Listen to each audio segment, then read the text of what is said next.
computer. Perfect. All right. Well, thank you so much for joining us today. I am very, very privileged to have a true friend of mine, but also a world-class expert in the area of designing systems and processes and things that I think are absolutely critical to running and scaling a business, but certainly also as it relates to designing for an exit. Today, I would like to welcome my good friend, Yoni. Yoni, welcome. Mac, it's a pleasure as always to sit and chat with you and talking about this topic, something that I am very passionate about, is even more exciting. Perfect. Well, thanks again. So I want to jump right in. I mean, you have been not only a friend, you've gone through Exit DNA as a member, which I was very thankful for, but you and your firm have also helped me. I have been very quick to share with you from the very beginning that I am not a naturally organized person. I don't think in terms of systems and processes. That's not really the brain I have. But I'm so drawn to it, and I know that it has enormous importance and value. So again, you've helped me in this process. But I guess starting from the top, tell us, how do you think about systems and processes, SOPs? What does this mean to you? What are these things, and why do they matter to people? Yeah. I mean, before I even dive into that, I'll share that most entrepreneurs and businesses that we work with are a lot like you, Mac, and that's a lot like me as well. We have a million ideas. We're excited about what we're working on. We can get very passionate and focused on a specific idea, launch into it, and then before you know it, there's the next idea, and you're sort of working through it. And that's, I think that's a big part of entrepreneurship. And candidly, my co-founder Lippy, who also went through the course, he is very much, I would say, the brains of the systems and design thinking from an executional perspective. We talk a lot, or we have discussed, you and I, about the entrepreneurial operating system EOS framework and the visionary and integrator. And most entrepreneurs are, I would say, sit in that visionary seat, or a lot of them sit in that visionary seat where they're really passionate about the future, but they can't always get to that full execution. And so, to your point, and thinking about processes and systems, how we look at it is we take an approach whereby you need to understand the largest moving pieces inside of the business. So, the core functions, the things that are actually the glue. I believe through Exit DNA, you talked about sort of the operations side, the sales and marketing function. You talk about sort of these core processes as we would define them in an operational standpoint. And I would say, to really break it down for someone who's sort of stepping into this concept for the first time, it's just like project management. You sort of look at the biggest project that you're trying to succeed at, and you need to work your way through. How do you get to the next layer down, the next layer down, all the way through to execution, and how that relates to SOPs and process documentation and all the really sexy stuff is based on our methodology. There's 5 layers to it. So you look at the core functions, you look at what's happening, you look at the sub processes. So what is required to make those core functions operate? And then you look at it to what we would define as a level 3, and that's the actionable step. So every single individualized step that someone is taking throughout the business to connect all of the dots. And then you have the SOPs and training videos and all the things that come at the end of it. So it's a long-winded answer, but it's a relatively complex topic to cover. No, I think it's helpful, and I guess I appreciate you saying that, and I think it's very true from my experience as well, that an entrepreneur, kind of a stereotypical entrepreneur, is generally going to be more visionary, having ideas, having concepts and visions and things they want to accomplish. And I used to describe my longtime business partner, Ross, as someone, I would run through life throwing things up in the air, and he would just catch them and set them down very nicely into an organized fashion. And I think that's what EOS is a really good example, has identified, is that you really need both aspects. You do need, of course, vision and speed and things that really are more stereotypical sort of entrepreneur. But when it comes time to scaling, and this is when I first felt it myself, is my very first business I think we just ran on energy and ideas for a long time. And all of a sudden, we started working with very large Fortune 100 companies, and their requirements on us to respond to things and the way we did things required us to step up in a way that was unnatural for me. And so when you meet a visionary entrepreneur or you start working with one through your firm, how do you sort of get them comfortable with taking these really big, broad, kind of visionary things and saying, you know, hey, don't worry, here's how we get started? Like, what's the stepping off point for someone to go from giant ideas down to, you know, SOPs? Yeah, it's a great question, Mac. I think the very first requirement that I would say for people who are looking to go down this path, whether it's with us or going on your self-taught journey and trying to explore, you really have to have a degree of humility in realizing that while you want to be attached to every process and you want to make sure that everything is meticulously done and it's at your standard, being involved and having critical impact in a decision. As an example, I know you've built multiple consumer goods, D2C brands. Typically the founder and the visionary, they want to be involved in that product development cycle. They want to create and craft the future of the vision of the business, and it's so integral. And I think the first thing is understanding and saying, while there are things that you bring to the table that are unique, you might not be as special, or rather, you might not be as required to do every single step in that process. And just to give an example on that sort of thread, we've helped many businesses, but I just went through a presentation recently. And what I was explaining to people in this presentation, we took a case study of how someone who had grown to about $6 million in revenue and had gotten stuck because they weren't launching new products because they were getting stuck in the minutiae of the business, how in the very next year they were able to launch 12, where in the previous year they were able to launch 1. And all they really needed to do was define the critical process and criteria around what are the things that actually need to happen. So how do I define the baseline of what does a good product look like from a EBITDA or profit margin, from a category, from, really set the criteria so that you can set other people who are far less critical on some of the high level decision making can actually execute on. And you can still stay involved in the process. You can still have the ultimate decision. You can get the packet of information. You can move forward. So coming back to your question, how do you even get started? I think first you have to have that mental shift of saying, right, I can let go of certain things. I don't need to be the one physically touching and doing everything. And then I would say too, our process internally is, I like to call it a therapy session for your business. And what we effectively do on that call is we look to really understand like, what are the operational pain points that exist? What does the team structure look like? What is your highest power? What are the things that you are uniquely talented at that you want to lean into? And I think once you start to, put it all out there on the table, you even internally start to have this mental shift, and it takes you to a place where you can start to understand that while I want to have that final decision, I might not necessarily need to action every aspect of it. No, you're touching on a number of things that are so aligned with what I would say, core or key concepts in Exit DNA. I think this is why I'm so drawn to the way you guys do business. I feel that it was empowering to me when I sold my first business forever ago.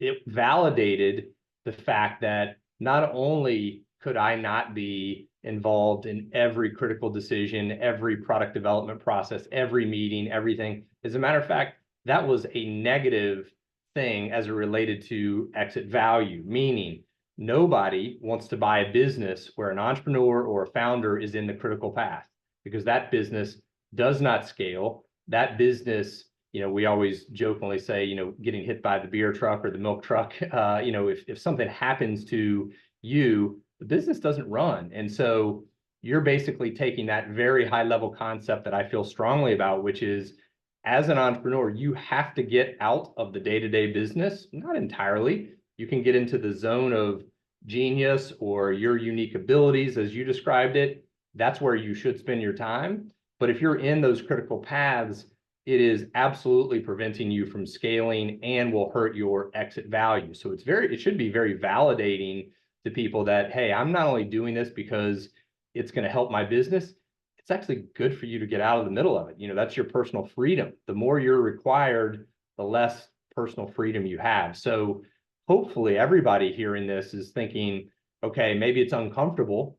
Maybe I am used to being in the middle of everything. Maybe I used to be the one that did all of these steps, but it's important that I remove myself. So how do you really think about the fact that, an entrepreneur, especially if it's a small team, how do they go from one or two or three people kind of doing everything to turn it into a process that they literally could hand off to someone else? That's a huge step. How do you kind of get there for people? So the way we would look at a problem statement like that, or what we're looking to achieve, is one, the first thing is understanding where you're headed. I'll remember in Exit DNA, and it's an interesting process that I've actually done ever since, is thinking through, like, all right, what does the prospective buyer look like? Really identifying a Scala or Multiply Me, our staffing business. Who would want to buy this business? What would be the end goal? What would be the number? What would the business need to look like in order for us to hit that sort of goal and milestone and work backwards from it? And I think the same is when you talk about scaling a business, you first have to have that vision. You have to understand, where are you trying to take this to? If you want to stay lean and small and your idea is to build a lifestyle business, that's great. There's nothing wrong with that. But I think the first is making that considered decision of where are you headed. The next is the way sort of Escala looks at a business, and specifically a systemized business. It's the combination between people, process, and technology working harmoniously together. So, as an example, even let's take this recording right now. We're going through the recording. There are steps that we take in order for us to deliver on it. But if we don't have the right process, so how does this actually get loaded into the platform? How does it get post-produced and done? If we don't have the right people, so if we don't have a post-production person that's delivering it and understands the cadence of the release, and we don't have the right piece of technology, we don't have a system. If any one of those things are unclear or undefined, and we're talking about quite a simple process in nature here, but as you go through a business, the complexity is significantly increased. And that's also why we take the top down approach that I was mentioning before. We look at the core drivers and get to the lowest possible common denominator as to what everyone is doing. So, coming back to the question, how do you go about doing this? The first thing that we do in engagements, and the first thing that anyone should be doing, is process maps. What's actually happening in the business? You cannot move forward without understanding what is happening in your current day. Yep.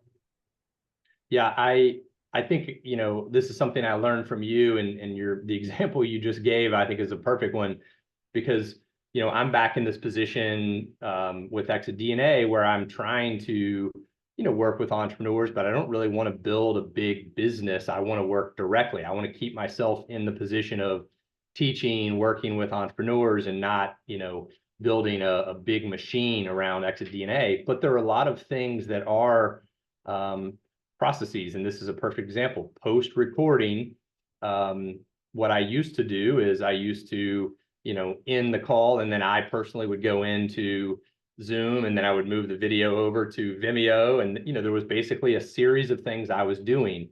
And after working with you, I not only thought, number one, why in the world am I doing all these things, but also I needed to basically document. And for me, as simple as just recording a video, a Loom video or something, of me going through and saying, here are the steps that I take.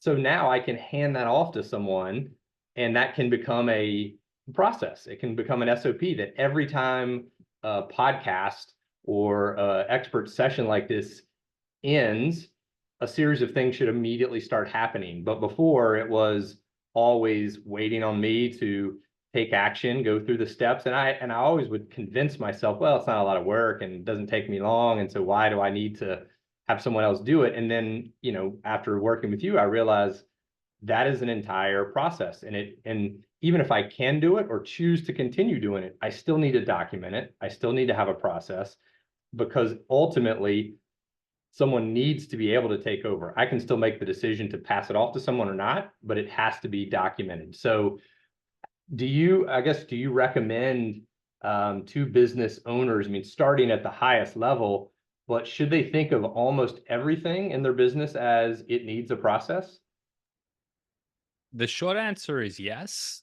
The longer answer to that is that I think it also depends on the business stage. So, as an example, if you were a 6-month-old business, you were getting a lot of wins on the board. Let's imagine that you're a high growth business. There's a lot of moving parts and things are changing. We wouldn't want to work with someone to document all of their standard operating procedures. We would gladly come in and help them map out their process maps, understand at a high level what's happening, understand even to the level of like what people are delivering on.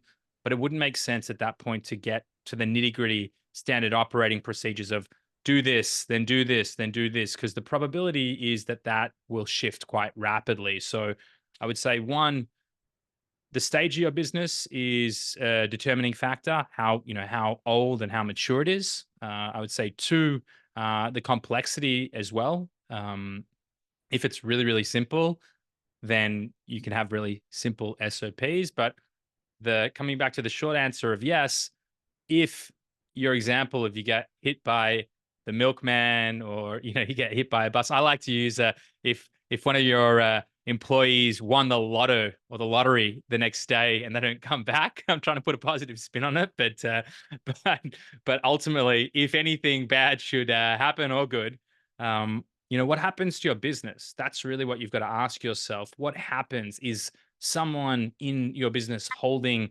you at ransom, whether it's intentionally or unintentionally?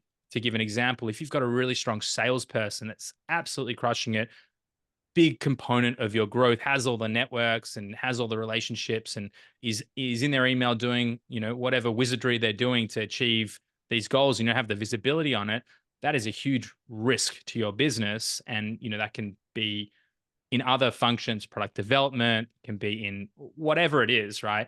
That's a massive risk to the business. And so coming back to it, you want to have all this documentation to protect yourself, the owner, so that you can onboard people quickly. In the event someone leaves, you're able to, we haven't even started talking about the impact when it comes to liquidity events and exits, and how that has an actual impact on, expansion of potential buyer pool, and we've even seen multiple expansion on the back of it. So, I mean, not to go to these points just yet. I'm ready for a Mac, but the short of it is you need process for a somewhat mature business. Well, and I do want to jump to that here in just a moment. And one thing, it's a really good example. I like your kind of analogy better than mine, because yeah, I used to always say that about getting hit by the beer truck or the milk truck. And the reality is most entrepreneurs can relate to not themselves. It's much harder for most people to look at themselves versus an employee, a star, teammate. And so you have that star salesperson. I was very, very fortunate early in my career to be surrounded by impressive people. And I don't think I realized or gave proper credit to, the reason things were going so well is I had amazing people. If those amazing people won the lottery and I had to replace them, in some ways, the individuals might not be replaceable, but what would have been detrimental is I don't even know how they did what they did. I mean, there was nothing documented. We didn't have an appreciation for processes or systems. We just had rock stars, and if that rock star wins the lottery, to your point, and I feel it, a lot of people these days, entrepreneurs, there's a lot of messaging around, delegating tasks and controlling your time. That's something I'm very passionate about. A lot of entrepreneurs, even if you're a solopreneur, have EAs or virtual assistants. And if you've had an amazing virtual assistant and things are going along smoothly and that person leaves or something changes, it is a eye opener in many cases that What you really had was not a great protocol to have a VA working for you. You just had a great individual. And all of a sudden, the way they naturally did things cannot be replicated by someone new coming in. So that resonates a lot with me, something that I think about. I do want to jump to the exit piece and what I'll say, and then I'll shut up and let you talk because you're the expert. But one of the things that has always been clear to me, and I think maybe I'm a little bit of an anomaly in this way, is I've always wanted to reduce down, maybe I'm lazy, the things that are on my plate. So it was very natural for me to say I want to get things off my plate. I want to get it to other experts. And so when I think about someone buying one of my companies historically, I look at them the same way we just used the analogy of Mac as a CEO looking at his employees. I'm trying to mitigate risk. If I'm the CEO of a company, I am mitigating the risk of that great salesperson leaving, that great EA leaving. And if I've created systems, I can onboard someone new. I can get them up to speed much quicker. If I have not done that, I am running a business with enormous risk. Buyers, from my perspective, think the exact same way. If they're going to look at buying a business, one of the biggest things they're trying to do is mitigate risk. What if Yoni leaves? What if Yoni wins? And in some cases, a liquidity event is like winning the lottery. Like suddenly you don't need to, work to pay your bills anymore. You're not as motivated to show up every day. Or maybe you just change your mind and say, I want to move back to Australia and buy a boat. I don't want to work. And so I think that analogy of a CEO looking at rock star employees is very similar to the way buyers look at companies that they're interested in acquiring. So as you're working with companies, how do you guys think about and talk about exits? What does all that mean to you in terms of liquidity events as it relates to SOPs, processes, things we're talking about? Yeah, I'm going to dive into both buy side and sell side in a second, but you struck a chord. One of the things that you just shared, and I think that the term you used, laziness, and how you're really happy to hand things off. I think those are the best kind of entrepreneurs, especially the ones that are able to achieve that. Because when I look at myself, my personal goal is to always find ways to make myself redundant. How do I do less and enjoy more freedom and more time and do the things that I want to do? Maybe go watch a football game in Spain. The reality is, that is, I would hope for everyone, and I love what I do. I'm very passionate about it, but I would hope that, you're being very intentional about where you're trying to get to. And so part of that journey is documenting these processes, understanding that you can replicate 80, 90% of all the things that are being done inside of your business through process. And then you can really excel in the areas that you add the most value. If it's the relationships that you can build because you've now got 90% of your time back to focus on those relationships, or you really want to think about product development while someone's doing the research for you, or whatever it is, coming back to that zone of genius comment, I think that's a mindset. The laziness is where you can see a lot of success. And, another way of looking at it is that sort of looking to make yourself redundant. As it relates to exits, we've had the good fortune of working with both types of businesses. So we were heavily involved with a lot of the e-commerce aggregators while they were all coming up, and they were, on an absolute buying frenzy after, I think, a collective of maybe $17 billion of venture capital and debt was raised in, probably 2 or 3 years. And so a lot of these sort of high level McKinsey, Bain, EY, Accenture, Deloitte consultants that were looking at the spreadsheets understood the value proposition. We took our team largely from Ernst & Young in the Philippines. And so they were like, yep, we get it. Awesome. What they would do, so if you're on the buy side, what they would do is they would deploy us into companies while under LOI stage, get us to document the processes, extract all of the value in the IP, make this part of the clause. And so they could effectively have or de-risk founder or founder-led businesses by delivering on this. So they saw the upside. we had a couple of other interesting opportunities where we had documented businesses that got acquired. And then these aggregators would then say, well, we want this for our whole business. And we won a bunch of business through delivering this. So that was interesting. But coming back to how we think about it. So a typical Escala engagement, like what we look to do is we look to first understand, we do our assessment, we build the process maps, we look at the current accountability chart. Even if it doesn't exist, we help sort of build in the current state. We make a whole host of recommendations, and then we go into the design phase where we build a future improved state where, organ accountability chart is structured in a way that's aligned with the processes. We build all the future state SOPs. We build all this alignment. We build the project management workflows. And, after typically about 6 months, you get this incredibly well-oiled machine that's driving you to a future state. That's a classic engagement for us.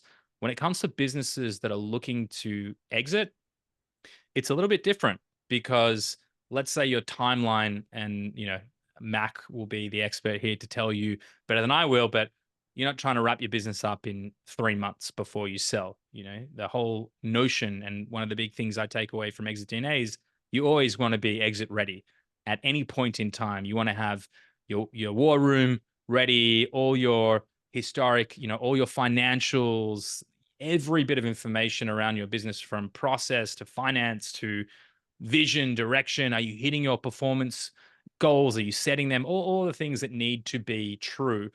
You want to have it in those positions. So what we do in those types of engagements, when we're working with companies that are getting ready to exit, we're not building a future state where what does it look like? We're looking at it from the lens of, okay, what does the buyer see value in? And you touched on it earlier, Mac.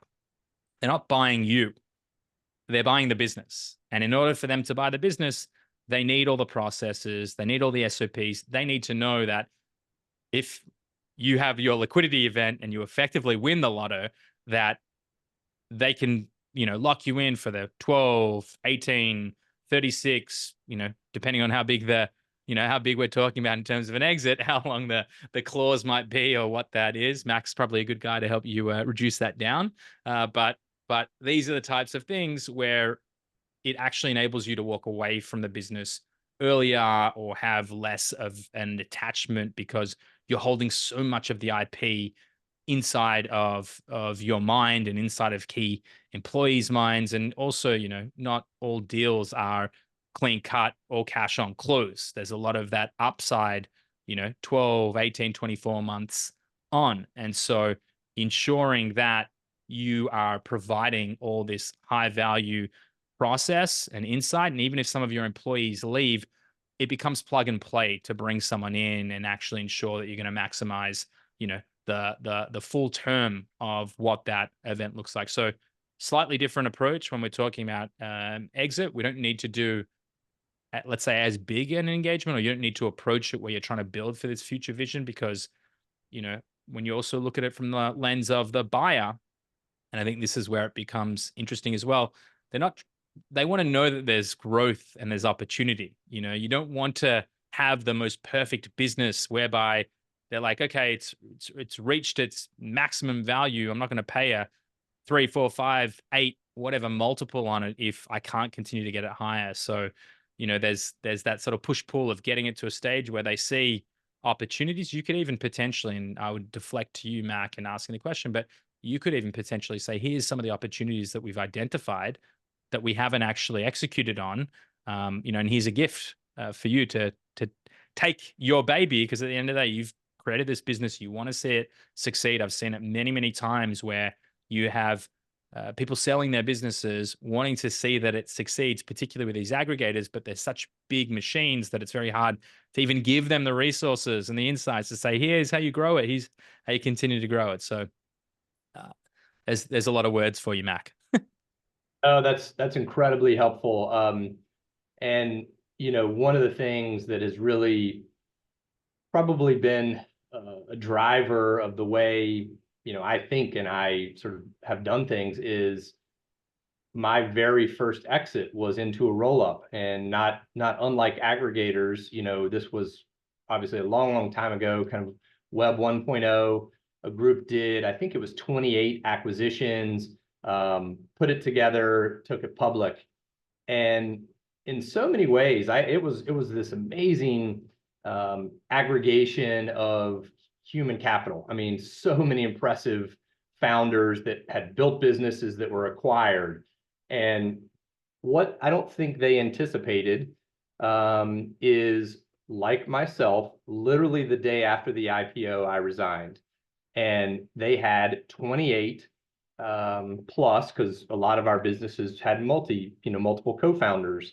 So maybe it was 50. I don't know the number exactly, but multi-millionaires created. A lot of us were in our 20s, and all of a sudden, like, I don't want to be part of this big machine that's public and has to report to people. And so literally after the IPO, that team scattered to the wind. And I don't think what they imagined was the way they did their acquisitions was almost geographic. And so they bought companies like mine. I was in North Carolina, but they bought them in LA and New York and Chicago and in London. And so post acquisition, myself, my co-founders were in charge of running the local market with our own relationships, systems, processes. And then all of a sudden, Mac leaves to start his next company, and there is no unified way that this business ran. Now, sign of the times, it probably would have had plenty of challenges anyway, but it certainly did not help that they integrated all of these different methodologies and cultures and styles and humans with no really consistent way to do business. And so it's really informed the way I think a lot. And I always talk to people in Exit DNA about integration risk. And buyers, good buyers, they're very focused on mitigating that risk. And so the one of the best ways you can mitigate it is show them that there are systems and processes that run with or without the key founder, with or without the sales exec, with or without the project manager. So that's a huge risk mitigant, which you can get in terms of value. The other thing I want to touch on that you said, which is also incredibly true, is I just lost my train of thought. It was going to be such a great one too, Yoni. I mean, you said so many things. I can't keep them straight now. I'll just take the win there. I'll just take the win, Mac. Great point you made. That was such a good one. I did want to ask you one question. You said something that I think I know what the answer is, but I'd love to hear it from you. You mentioned an accountability chart as something that either is in place that you're helping kind of make sure that everything is aligned, or you're helping a business create an accountability chart. What is an accountability chart, and why is that important? Yeah, great question there, Mac. When a lot of businesses will sort of build their org chart and move on from it, and org charts are definitely an important thing. They mostly focus on reporting lines. Who sits on top of who manages who? What does that natural relationship look like? And it's typically done by function. As businesses get bigger, I think org charts become more important. When you talk about an accountability chart, one of the biggest things that goes wrong when you look at process and when you look at how people operate together is the assumptions that are made. There's actually one of my favorite quotes. I'm going to be a little bit vulgar here, but I'm Australian, so I get away with it. But the line is, assumptions are the mother of all fuck ups. And what an accountability chart does is it actually ensures who is responsible for what. Where does the buck start and stop as it relates to that core accountability? So when we're building accountability charts, think about an early stage business. It might be you and a co-founder, maybe a couple of employees. Now, you have finance, you have accounts payable, receivable inside of that. You'll have your sales, you'll have your marketing, you'll have your operation, you'll have, and on and on and on. If you're a technology company, the development side, the front end, back end developers, you'll have, your UX, the list goes on, right?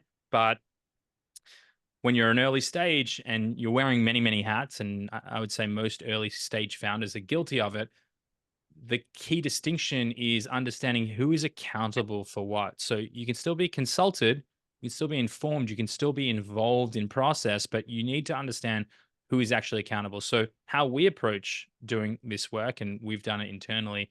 I've got an accountability chart that Lippy, myself, and our other business partner Brandon put together that had like across our then 3 businesses, something like 150 accountabilities, and we literally had one of our names attached to an accountability inside of all of these specific functions. But when you're building an accountability chart, what you're really doing is just saying, what are the 3 to 5 things that you are accountable for, that you need to make sure that you bring it to full term, that, you know, if an account is not paid, there's a name attached to that.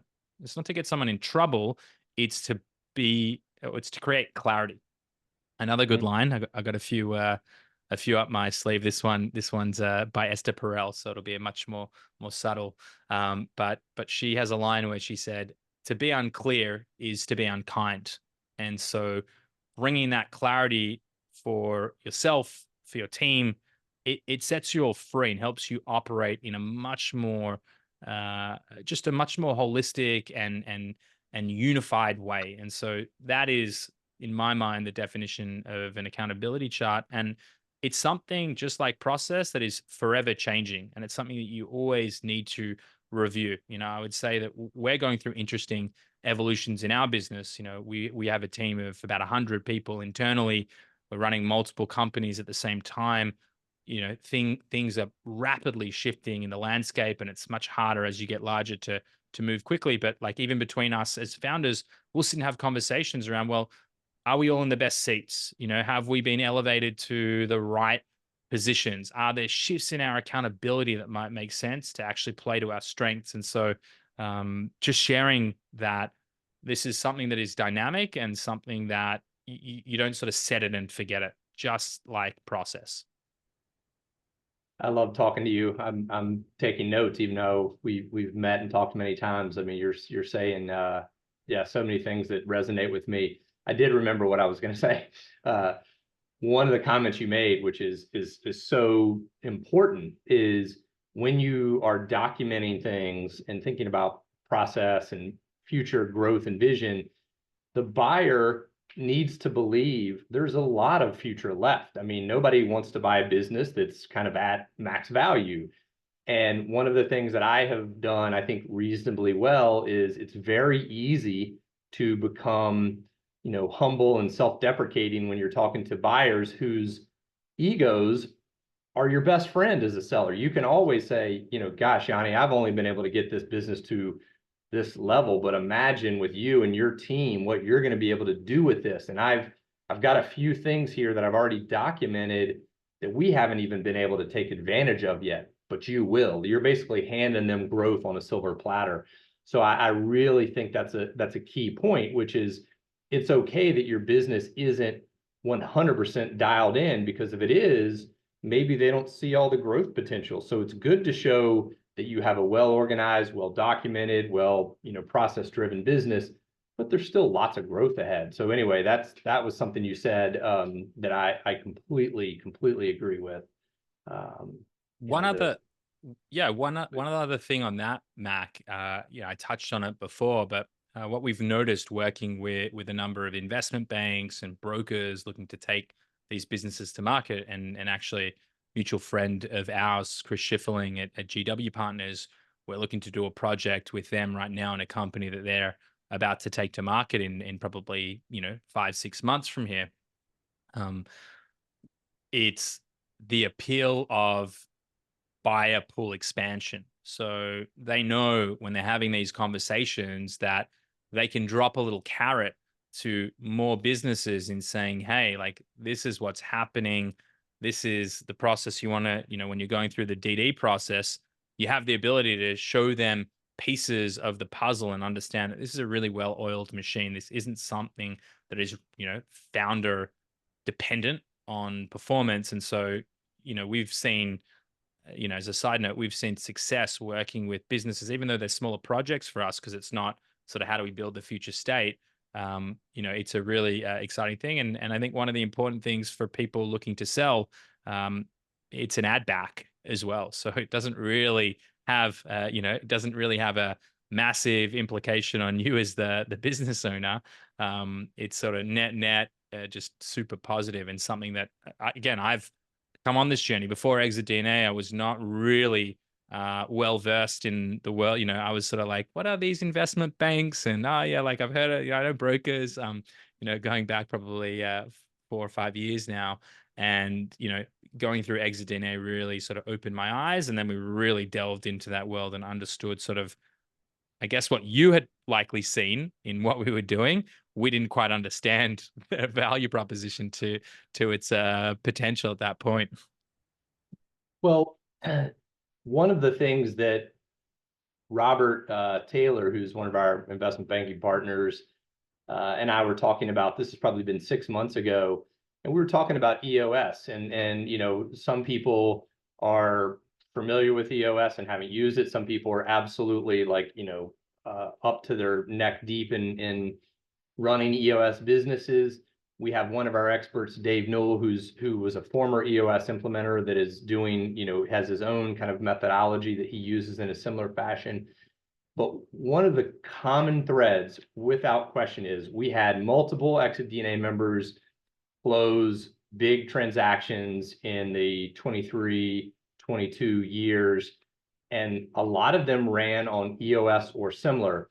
And what we would see, and I think this is consistent with what you just noted, is that buyers, it is a huge comforting factor. Basically, it's a big check mark. Before I dive into anything else, if I know that you're running on a system, right? EOS is one, or you have really well documented, I'm just going to give you the credibility to say you've put a lot of thought, a lot of effort, and a lot of energy into how your business runs from a systems perspective. Whereas another business that might be generating a lot of EBITDA or might be a great business on paper doesn't have that same feel, because it would be too easy to say, well, that business is doing great because Yoni's impressive and Yoni's a great salesperson, or Lippy is an amazing operator. That doesn't quite land the same way as this business is running on EOS. So even if Yoni leaves, we can bring someone else in. We can bring in someone that knows that system that will just jump right in. They have the same lingo, they have the shared kind of view. So anyway, I think there's a lot to be said for in the diligence process, you're going to find more buyers. So buyer pool expansion, as you said, multiple expansion, or if nothing else, which I think both those are true, you're going to get a lot more favorable due diligence treatment, because they're not, the more you run on something that looks like a system, the less likely they are to feel like it's yellow flags. They need to go to a mile deep and double check and triple check. They're going to be like, oh, okay, they're running on this system. Good. We don't have to worry too much about that. So I think all of those are good reasons to really ensure that you have those in place. Yeah, yeah, absolutely. I mean, one of the things that we hold ourselves to a standard from a successful project delivery is, can someone who is brand new to the business, that has a 5-minute crash course in what our process documentation and the actual taxonomy of sort of the naming conventions of how we produce things, can in 15 seconds they find the exact SOP they need to operate whatever function they need in the business. If we haven't achieved that, we've failed. And so that, to me, feels quite consistent to your point in saying that you're going to have a favorable diligence process, because let's say there's a particular function that they're really well versed in. Let's just use the example of finance, and all of a sudden they understand and they dive into it, and this is their area of expertise, and it's so well and clearly outlined. All of a sudden it's like, well, if it looks like this and this is an area of the business that I understand, I assume everything else is going to be the same. I'll probably learn a lot of things. And that was, I think, something for a lot of these aggregators that were acquiring these businesses, especially the ones that we documented. They were very easily able to then integrate any IP that had been built from these businesses they were acquiring into their business, and therefore creates more value for them as well. And therefore they'll pay more for access to all those processes. Spot on, spot on. Well, I know we just have a few minutes left. what are, anything that we've missed from your perspective, from a process, things that entrepreneurs and founders need to be thinking about, or any big common mistakes that you would say, hey, these are things that you need to be avoiding because it's very typical? Anything sort of come to mind?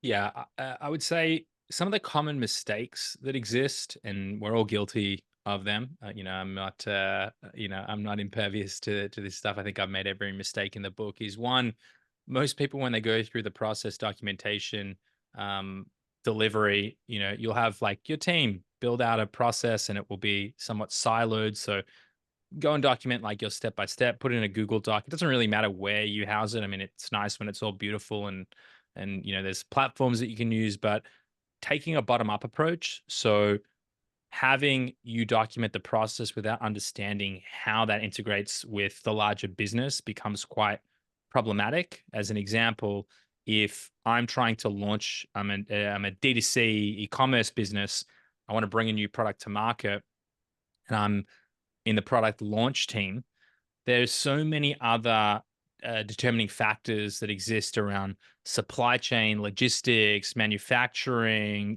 product development, photography. There's like it sounds like the simplest part of the thing. Like we got it all, let's launch. But if you're taking it from that bottom up, you miss a lot of the ideas that are critical, and a lot of the processes that ensure that you build a smooth system. So that bottom up, I would say, other common mistakes, if we go even more granular than that, it's like you'll build your processes, you'll be the only one who knows where they live, and you might record the same Loom video 3 times because you couldn't find where you stored it. The whole idea of process is that, yeah, if you're just listening, you don't see Max got almost had 2 hands up there, but the Yes. reality the reality is having, I touched on it before, but having just a very clear taxonomy of like, how we do it is you'll have 5 core functions. So 1.0, 2.0, 3.0. And then the next layer down is 2.1, 2.2, 2.3. Then the next layer down is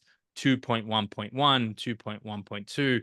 And so just keeping it very, very sort of linear and making sure that that's really easy to follow, I think can solve a lot of problems. And then doing it top down instead of bottom up. And once you understand how you're organizing things, just like building sort of the game plan of start with end in mind, I think that that is something that will save you a lot of headaches and a lot of issues. In terms of things that we've covered a lot, so I don't think that there's a whole lot that we've missed. I think process is an unsexy topic realistically, but it's the unsexiest of things that have typically the largest impact on on business. And it's the industries that no one wants to touch, where you see sort of these crazy success stories. We're working with a $120 million Amazon business now that has like a team of 30, and they do like single use like plastic plates and stuff like that. And it's just like it blows my mind, but it makes a whole lot of sense, right? Because everyone has to keep buying more of it, and they've just sort of cracked the code here. So coming back to it, I don't think there's a whole lot that we've missed. I think we've covered some great things, and I'm always happy to answer any questions. We've got a ton of free resources, like how to build an accountability and org chart and a Miro board template and all these things that we're, our sort of philosophy or goal is like, how do we just add value first? How do we give everything away for free so that at the end of the day, someone wants to work with us, and the value is already there. Well, I want to hit with a massive highlighter, that although I think it's probably true, it's not maybe the sexiest, area, or maybe some people view it as a necessary evil. There is not an ounce of doubt in my mind that, doing these things, they're critical. They're absolutely critical. They're critical to a business that scales. They're critical to a business that's exit ready. To something that you said I preach every day in my life. It's not just having your financials updated, having a business that's exit ready. Even if you don't want to sell today, you need to be in a position that if something changes, good or bad, you're exit ready. And part of that exit readiness is documentation, organization around processes. And I raised my hand when you made the comment a minute ago because it's very true. I mean, I started down the path of trying to document via Loom Video, via Google Sheets, things that are very comfortable and natural for me. But before I started working with Escala, what I was missing is how those things are organized. I couldn't ever find anything. I knew I had recorded a Loom video. I knew there was a Google Sheet. I knew there was an onboarding document, none of which were actually accessible in an organized, 1.1, 2.1.1 kind of fashion, which is what you did for me. So anyway, I want to hit that with a highlighter that even if it doesn't feel sexy or maybe it doesn't feel critical, it is a driver of exit value. It is a critical factor of exit readiness, and it helps you just build a more scalable business. So I think what you do is critical.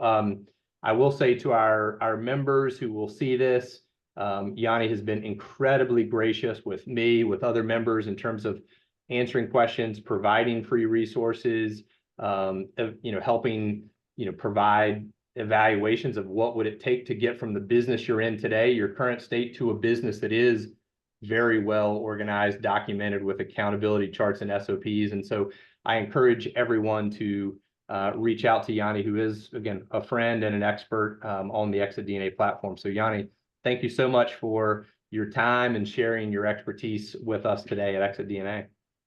Thanks for having me. And yeah, always open to having a conversation if I can help, and that's not necessarily working together. I would love to do so. Thank you so much.